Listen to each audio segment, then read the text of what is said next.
Welcome back. It's part 5 of Herbert West Reanimator. This is the horror from the shadows.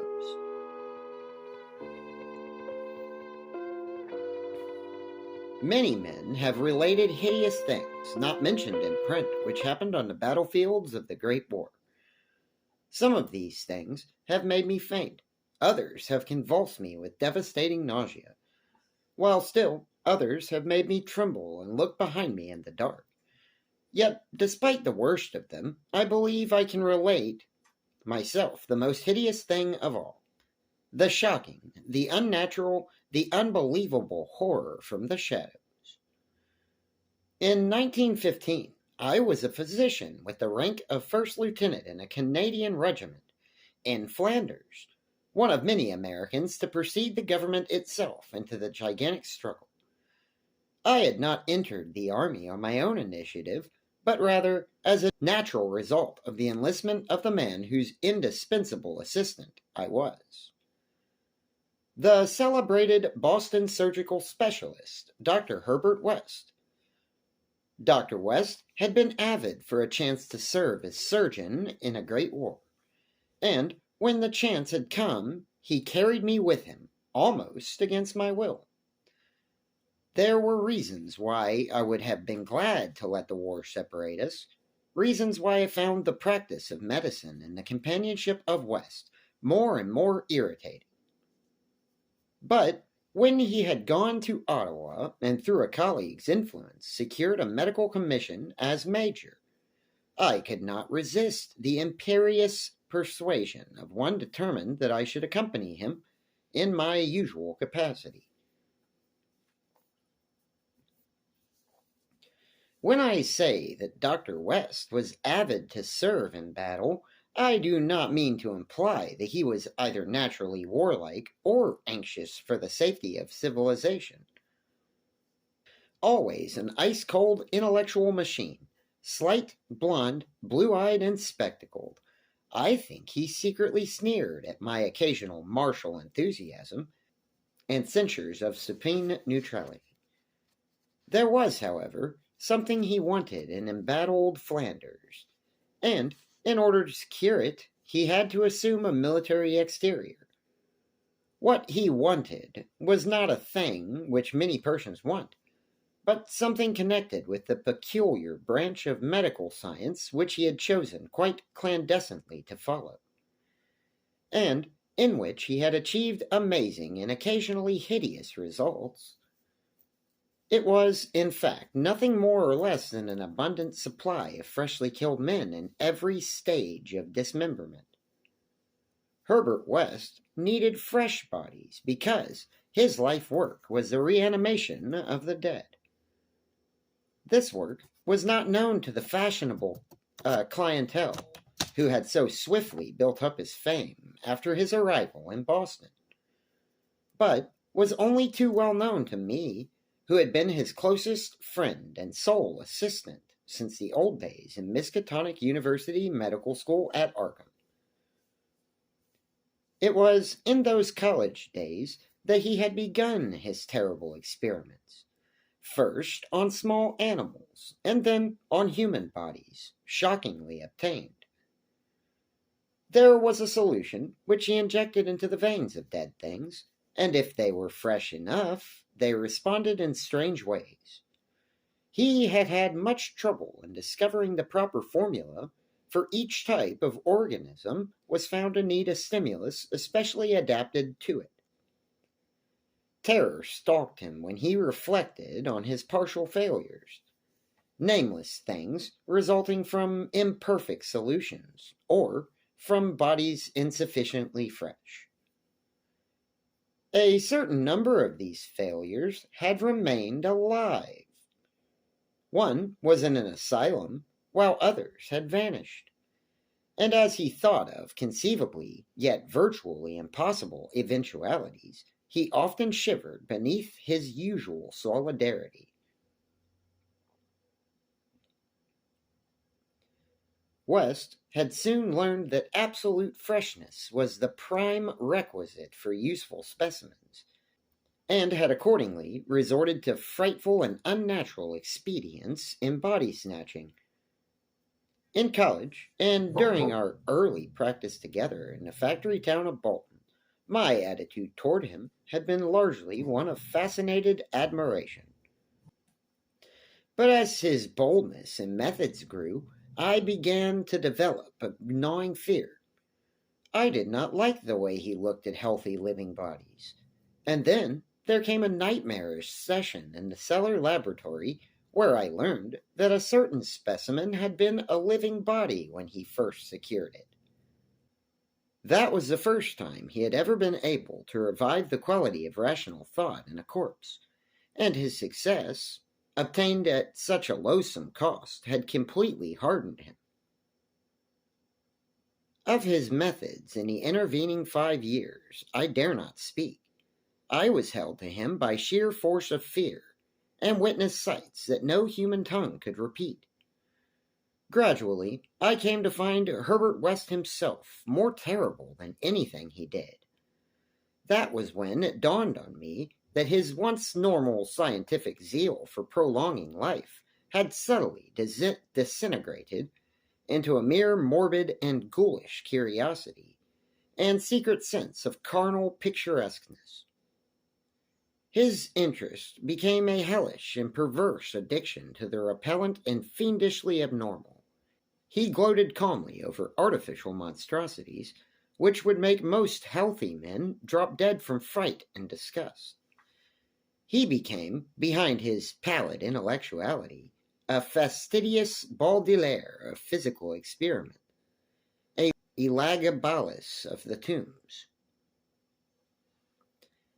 Dangers he met unflinchingly, crimes he committed unmoved. I think the climax came when he had proved his point that rational life can be restored, and had sought new worlds to conquer by experimenting on the reanimation of detached parts of bodies. He had wild and original ideas on the independent, vital properties of organic cells and nerve tissue, separated from natural psychological systems, and achieved some hideous preliminary results in the form of never-dying, artificially nourished tissue obtained from the nearly hatched eggs of an indescribable tropical reptile. 2 biological points he was exceedingly anxious to settle first: whether any amount of consciousness and rational action may be possible without the brain, proceeding from the spinal cord and various nerve centers; and second, whether any kind of ethereal, intangible relation distinct from the material cells may exist to link the surgically separated parts of what has previously been a singular living organism. All this research work required a prodigious supply of freshly slaughtered human flesh, and that was why Herbert West had entered the Great War.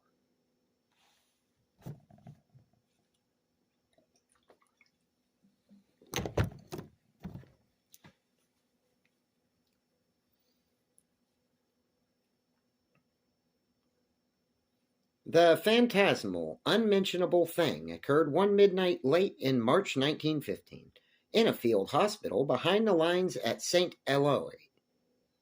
I wondered even now if could have been other than a demonic dream of delirium. West had a private laboratory in an east room of the barn-like temporary edifice assigned him on his plea that he was devising new and radical methods for the treatment of hitherto hopeless cases of maiming. There he worked like a butcher in the midst of his gory wares. I could never get used to the levity with which he handled the classified certain things. At times he actually did perform marvels of surgery for the soldiers, but his chief delights were of a less public and philanthropic kind, requiring many explanations of sounds which seemed peculiar even amidst that babble of the damned. Among these sounds were frequent revolver shots, surely not uncommon on a battlefield, but distinctly uncommon in a hospital. Dr. West's reanimated specimens were not meant for long existence or a large audience. Besides human tissue, West employed much of reptile embryo tissue, which he had cultivated with such singular results. It was better than human material for maintaining life in organless fragments, and that was now my friend's chief activity. In a dark corner of the laboratory, over a strange incubating burner, he kept a large covered vat full of this reptilian cell matter, which multiplied and grew puffily and hideously. On the night of which I speak, we had a splendid new specimen, a man at once physically powerful and of such high mentality that a sensitive nervous system was assured. It was rather ironic, for he was the officer who had helped West to his commission, and who was now to have been our associate. Moreover, he had in the past secretly studied the theory of reanimation to some extent under West. Major Sir Eric Morland Clapham, Lee DSO, was the greatest surgeon in our division, and had been hastily assigned to the St. Eloi sector when news of the heavy fighting reached headquarters.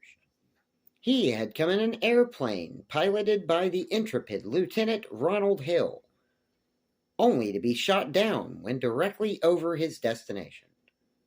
The fall had been spectacular and awful. Hill was unrecognizable afterwards, but the wreck yielded up the great surgeon in a nearly decapitated but otherwise intact condition. West had greedily seized the lifeless thing, which had once been his friend and fellow scholar, and I shuddered when he finished severing the head, placed it in his hellish vat of pulpy reptile tissue to preserve it for future experiments, and proceeded to treat the decapitated body on the operating table. He injected new blood, joined certain veins, arteries, and nerves at the headless neck, enclosed the ghastly aperture with an engrafted skin from an unidentified specimen which had borne an officer's uniform. I knew what he wanted, to see if this highly organized body could exhibit without its head any of the signs of mental life which had distinguished Sir Eric Morland Clapham Lee.